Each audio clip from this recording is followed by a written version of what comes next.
এখানে খাওয়া দিলে সবাই চলে আসে, সব মাছ চলে আসে খাওয়ার এখানে। এই যে দেখেন বন্ধুরা, অনেক বড় বড় মাছ আছে।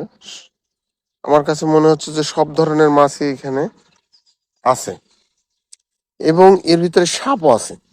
আমি একটা সাপ দেখতে পেয়েছি, হয়তো ভিডিওতে উঠছে সাপটা, আপনারা দেখছেন কিনা জানি না। সে আস্তে আস্তে পানির নিচে তলিয়ে গেছে।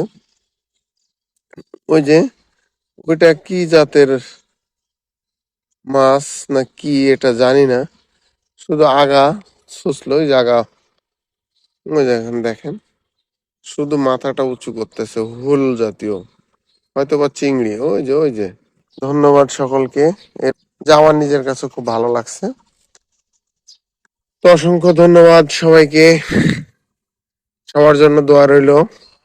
আল্লাহ পাক সবাইকে হেফাজত করুক, সেই সাথে